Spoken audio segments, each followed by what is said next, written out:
আগে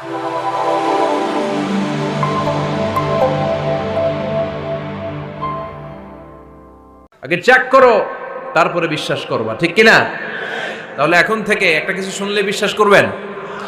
একজন এসে বলল, ভাইজান আপনার মেয়েরে দেখলাম আরেক ছেলের সাথে বাজারে ঘোরাফেরা করে, ওই রমনার বটমূলে দেখলাম আপনার মেয়ে আরেক ছেলেরে নিয়ে ফষ্টি নষ্টি করে, লোকের কথা বিশ্বাস করে বাসায় যে মেয়ের চুলের মধ্যে ধরে মাইর, আইজো মায়ের কাইলো মাইর। এরকম হইতে পারে না? হয়তো ওই লোক আপনার মেয়ের মতো দেখতে আরেক মেয়েকে দেখছিল। এরকম হয় কিনা সমাজে? একজন এসে বললো, ভাই আপনি এখানে ভাবিরে তো দেখলাম ওই জায়গায় আরেক লোকের সাথে ঘোরাফেরা করতেছে, খবর রাখেন না বাসা? আপনি রেগে মেগে, ঘটনা কি? আমার খেয়ে আমার পরে আরেকজনের সাথে, যে এই বাড়িতে যে মায়ের, কোনো কথা নেই।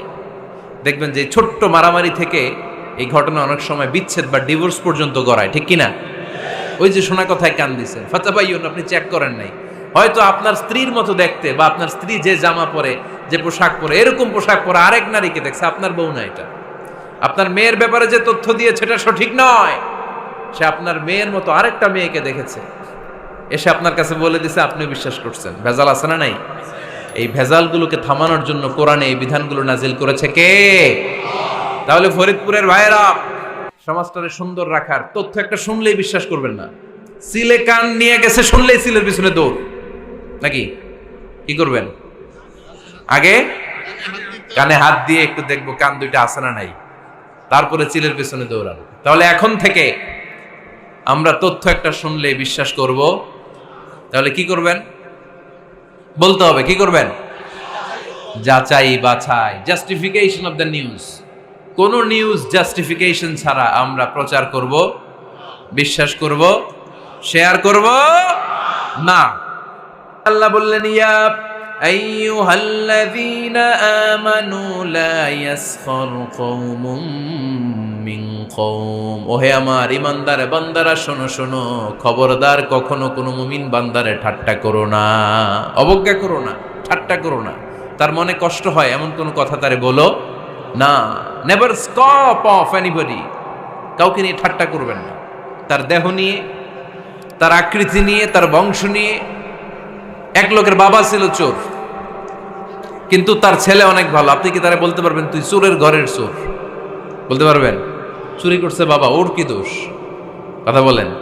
এগুলো কবিরা গুনাহ। আওয়াজ করে বলেন তো, কি গুনাহ? কবিরা গুনাহ। কারো আকৃতি নিয়ে, আমার ফরিদপুরের কলিজার টুকরা যুবক ভাইরা, কারো আকৃতি নিয়ে কখনো অবজ্ঞা করবে না, তুচ্ছ জ্ঞান করবে না। এটা কবিরা গুনাহ, এটা আল্লাহ খুব অপছন্দ করেন। এর কারণ আকৃতিটা আমাদের হাতে নাই। আমাদের কারো নাক লম্বা, কারো খাটো, আমরা কেউ কালো, কেউ সাদা, আমরা কেউ স্মার্ট, কেউ অন্যরকম। তো এই যে আমাদের এক এক ধরনের আকৃতি, এটা কি আমি বানাইছি? আপনি বানাইছেন? দিছে কে? এই জন্য কারো দেহের গঠন নিয়ে যদি আপনি অবজ্ঞা করেন, এটা প্রক্ষান্তরে আপনি স্রষ্টাকে নিয়ে অবজ্ঞা করলেন। কারো দেহের আকৃতি নিয়ে যদি আপনি তুচ্ছ করেন, তাকে তুচ্ছ করেননি, আমার রবকে আপনি তুচ্ছ করেছেন। চিল্লায় বলেন ঠিক কিনা? খবরদার, তুই কালু, তুই লম্বু, তুই মোটু, তুই কানা, তুই রোহিঙ্গা, আছে না নাই? ইদানিং ইদানিং এটা খুব চলে। এই রোহিঙ্গা নামটা আছে না? ফরিদপুরে এগুলো ঢুকে নাই না? আমাদের ওইদিকে দেখি কি অবস্থা, কারোর সাথে কেউ লাগলে তুই রোহিঙ্গা। কি আশ্চর্য, এই গালি কবে আসলো? হ্যাঁ, অনেক ধরনের গালি। ঢাকায় আর একটা চলে ফইন নির্বুত, কি বলে? এই এগুলো আগে শুনি নাই আমরা, রিসেন্ট এগুলো বলা শুরু করছে। ফইন নির্বুত, রোহিঙ্গা না। এগুলো বলে আপনি কাউকে অবজ্ঞা করতে পারবেন? পারবেন না। খবরদার, এটা কবিরা গুনাহ, এটা ছোট গুনাহ মনে করবেন না। কারণ আকৃতি নিয়ে তুচ্ছ করা যায় না, কারণ আকৃতি দান করেছে কে? হুয়াল্লাযী ইউসাউইরুকুম ফিল আরহামি কাইফা ইয়াশা, লা ইলাহা ইল্লা হুয়াল আজিজুল হাকীম। তিনি এমন সত্তা যিনি তোমাদের চেহারার অবয়ব দিয়েছেন, তোমাদের আকৃতি দান করেছেন তখন যখন তোমরা মায়ের পেটের ভেতরে ছোট্ট জোকের মতো ছিলা। মায়ের পেটের ভেতরে আমরা যখন সবাই এত ছোট্ট, তখনই আমাদের চেহারার আকৃতি দিয়েছে কে? কে সুন্দর হব, কে ছেলে হব, কে মেয়ে হব, কে মোটা হব, কে চিকন হব, আমার ইচ্ছা হয়েছে? আওয়াজ করে বলতে হবে, কার ইচ্ছায়? প্রত্যেককে যদি আল্লাহ প্রত্যেকের নিজের চেহারা ডিজাইন করতে দিতেন, আল্লাহ যদি বলতেন তোমার চেহারাটা কেমন হবে তুমি ডিজাইন করো, তাহলে আপনি আপনারা কেমন বানাতেন? হ্যাঁ বলেন, ফরিদপুরের ভাইরা বলেন, সুন্দর করে বানাতেন তাই না? সবচাইতে স্মার্ট, সবচেয়ে সুন্দর করে আমি আমার চেহারাটা বানাতাম যদি আমাকে ডিজাইন করার সুযোগ দেওয়া হতো। কিন্তু এই সুযোগ তো আল্লাহ দেন নাই। ডিজাইন স্বয়ং করে দিয়েছেন কে? কোন নারীকে যদি আল্লাহ বলতে, এই নারীরা তোমাদের চেহারা কার কেমন লাগবে তোমরা বানাও, প্রত্যেক নারী কি করতো? বিশ্ব সুন্দরী করে নিজেকে বানাতো। খুদ ধরার মতো কোনো জায়গা সে নিজের জন্য রাখতো না, ঠিক কিনা? কিন্তু এটা আল্লাহ দেন নাই। এই আকৃতিটা আমাদেরকে সরাসরি দান করেছেন কে? খবরদার, আমাদের অনেকে বিকলাঙ্গ, আমাদের অনেকের হাত ছোট, পা বড়, দেখতে মোটা, কেউ চিকন, কেউ কালো। খবরদার, কারো আকৃতি নিয়ে কখনো কোনো অবজ্ঞার সুরে, ঠাট্টার সুরে কোনো কথা আমরা বলবো না। রাজি আছেন? সবাই রাজি আছেন? আল্লাহ রাসূল সাল্লাল্লাহু আলাইহি ওয়াসাল্লামের এক সাহাবী ছিল, নাম ইবনে মাসউদ রাদিয়াল্লাহু তাআলা আনহু। উনার পায়ের নলা ছিল খুব চিকন, অস্বাভাবিক চিকন, স্বাভাবিক না। তো উনিও এটা ঢেকে রাখতেন, দেখাতেন না কাউকে। একদিন উনি খেজুর পাড়ার জন্য খেজুর গাছে উঠলেন। খেজুর গাছে ওঠার পরে নিচ থেকে সাহাবারা পায়ের চিকন নলা দেখে ফেলছে। দেখে সবাই হাসি, সবাই হেসে কুটি কুটি। বিশ্বনবী বললেন, হেসো না, খবরদার, আমার ইবনে মাসুদের পায়ের চিকন নলা দেখে হেসো না। আমার ইবনে মাসুদের এই পায়ের চিকন নলা যদি মিজানের পাল্লায় উঠিয়ে দেয়া হয়, কিয়ামতের দিন উহুদ পাহাড়ের চেয়েও ভারী হয়ে যাবে। খবরদার, আমার ইবনে মাসুদকে আমার আল্লাহ অনেক পছন্দ করে, তার পা চিকন দেখে তাকে তুচ্ছ করো না। আল্লাহর হাবিব সাল্লাল্লাহু আলাইহি ইসলামের 11 জন স্ত্রীর মধ্য থেকে একজন স্ত্রী ছিলেন একজন স্থূল আকৃতির, অবিসিটি ছিল, একটু মোটা। ওনার নাম ছিল সাফিয়া রাদিয়াল্লাহু তাআলা আনহা।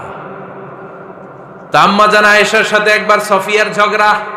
নবীদের বউদের মাঝে মাঝে মাঝে ঝগড়া হতো, তবে সেটা হতো মধুর ঝগড়া। সুবহানাল্লাহ পড়েন। আম্মা জান আয়েশা রাদিয়াল্লাহু তাআলা আনহার বাসায় একদিন বিশ্বনবী বসা ছিলেন। আরেকজন স্ত্রী, বিশ্বনবীর আরেকজন স্ত্রী রান্না করে কিছু খাবার আম্মা জান আয়েশার ঘরে পাঠিয়েছেন। এক দাসী দিয়ে বলল, যাও এটা আয়েশার ঘরে দিয়ে আসো, কারণ নবী আয়েশার ঘরে। আম্মা জান আয়েশা রাদিয়াল্লাহু তাআলা আনহা বললেন, এগুলো কি? ওই দাসী বলে, তরকারি। কে দিছে? অমুক স্ত্রী। কেন দিয়েছে? আমি কি রান্না করতে পারি না? তোমরা রান্না তোমরা খাও। এই কথা বলে পাতিল সহ উড়ায় মারছে চেহারার মধ্যে। এর কারণ ওনারা মানুষ ছিলেন, মানবীয় ব্যাপারগুলো ওনাদের মধ্যেও কাজ করত। আবার এক স্ত্রী ঝোল দিয়ে রান্না করে কিছু খাবার নিয়ে এসেছে। আম্মা জান আয়েশা রেগে মেগে ওই ঝোল নিয়ে ওই স্ত্রীর গালের মধ্যে মেখে দিয়েছেন। বিশ্বনবীর আরেক বউয়ের গালের মধ্যে ওই ঝোল লাগাই দিচ্ছে। এবার ওই স্ত্রী বিশ্বনবীর কাছে যেয়ে বলে, ইয়া রাসূলুল্লাহ, দেখেন আয়েশারে আপনি বেশি আদর করেন তো, দেখেন কি করে আমাদের সাথে। এই যে আমাদের গালের মধ্যে ঝোল মাখাই একেবারে মেকআপ বানাই দিচ্ছে। বিষ্ণু ইসা ইসলাম বললেন, তাই আয়েশাকে ডাকো। আম্মা জান আয়েশা রাদিয়াল্লাহু তাআলা আনহা আসলেন। আল্লাহ রাসূল সাল্লাল্লাহু আলাইহি ওয়াসাল্লাম বললেন, তুমি কি আমার এই স্ত্রীর সাথে এমন আচরণ করেছো? আম্মা জান আয়েশা বললেন, করেছি। কেন? আম্মা জান আয়েশা বললেন, তখন মেজাজটা গরম ছিল, এখন বুঝতে পারতেছে আসলে এই কাজটা করা ঠিক হয় নাই। এবার বিশ্বনবী বিচার করবেন। বিশ্বনবী বললেন, আল কিসাস, যেমন করা হয়েছে বিচার হবে তেমন। তোমার গালে যেমনি ঝোল লাগাই দিছে, তুমি একটু ঝোল নিয়ে আয়েশার গালে লাগাই দাও। সুবহানাল্লাহ পড়বেন না? ওই স্ত্রীও কিছু ঝোল নিয়ে আম্মা জান আয়েশার গালে লাগাই দিল। এখন দুইজনে হাসতেছে, বিশ্বনবীও হাসলেন, আরশের উপর থেকে খুশি হয়ে গেলেন। কে? তো স্ত্রীদের মধ্যে মাঝে মাঝে এটা ঘটতো। সাফিয়া রাদিয়াল্লাহু তাআলা আনহা ছিলেন একটু মোটা। আম্মা জান আয়েশা বললেন, ইয়া রাসূলুল্লাহ, দেখেন আপনার মুটি বউ, আপনার মুটকি বউ, এই মুটি বউ বলে একদিন একটা গালির মতো দিয়ে ফেলছে। আল্লাহ রাসূল সাল্লাল্লাহু আলাইহি ওয়াসাল্লাম রেগে গেলেন, বললেন, আয়েশা এটা কেমন কথা তুমি বললা মুটি? আমার সাফিয়ারে তুমি মুটি বলে গালে দিলা রে আয়েশা। ইয়া আয়েশা লাকাদ কুলতি লা কালিমা লাউ মুজিজাত বিমা ইল বাহরি লা মাজাজাতহু।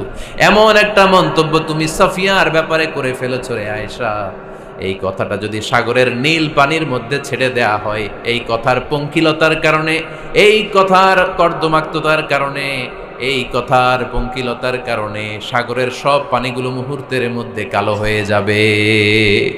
এই কথাটা সাগরে ফেলে দিলে সাগরের নীল পানি পুরোটা কালো হয়ে যাবে। আয়েশা, খবরদার, কাউকে তুচ্ছ করে অবজ্ঞা করে কখনো কিছু বলা যাবে না। এই জিহ্বাটা এটা ভয়ঙ্কর একটা অঙ্গ। বেশিরভাগ পাপ এই জিহ্বা দিয়ে হয়। কি দিয়ে হয়? এজন্য সাহাবারা জিহ্বা ধরে মাঝে মাঝে জিহ্বার মধ্যে ব্যাত মারতেন আর বলতেন, জিহ্বা তোর জন্য আমি আটকে যাব কিয়ামতের দিন। আমলিক আলাইকা লিসানাক, নিজের জিহ্বার মালিক নিজে হন। আপনার জিহ্বার মালিক যেন শয়তান না হয়ে যায়। জিহ্বা আপনার, শয়তানের ভাষায় আপনি কথা বলেন কেন? খবরদার, প্রতিটা কমেন্ট, প্রতিটা কথা, প্রতিটা মন্তব্য, এগুলোর ব্যাপারে কিয়ামতের দিন পাই টু পাই করে আপনার কাছে আল্লাহর সুপ্রিম কোর্টের কাঠগড়ায় দাঁড় করিয়ে আপনারা জিজ্ঞেস করবে কে? এজন্য বিশ্বনবী বলছেন, মাইয়াদমানলি মা বাইনা লিহইয়াইহি ওয়া মা বাইনা রিজলাইহি আদমান লাহুল জান্নাহ। আমার কোন উম্মত যদি দুইটা অঙ্গের গ্যারান্টি আমারে দেয়, আমি আমার উম্মতকে জান্নাতের গ্যারান্টি দেব। দুইটা অঙ্গের, একটা হলো জিহ্বা আর একটা লজ্জাস্থান।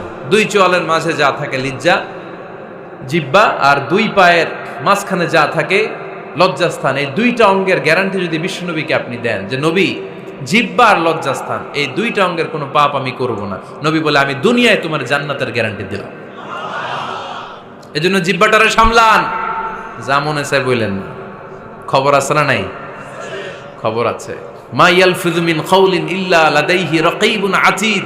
যা মুখ দিয়ে বের হয় লিখে রাখার জন্য দুইজন ফেরেশতা রেডি করে রেখেছে কে? চিল্লায় বলেন। যতদিন আমরা বেঁচে থাকবো ততদিন থাকবে আমাদের কাঁধে। আমরা মরে যাবো, এই ফেরেশতারা উড়াল দিবে, ঠিক কিনা?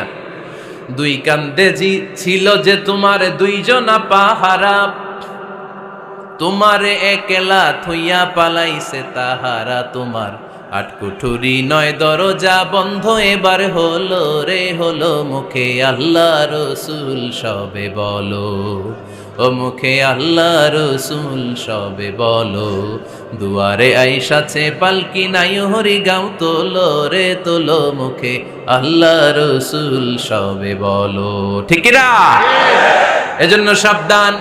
আমলিক আলাইকা লিসানাক, নিজের জিহ্বার মালিক নিজে হন। মন যা চায় মুমিন তখন ইচ্ছা মতো মন মতো কোনো মন্তব্য ছুটতে পারে না। বিশ্বাসী বলে যদি নিজেকে দাবি করেন, নিজের জিহ্বার মালিক নিজে থাকার দরকার আছে না নাই?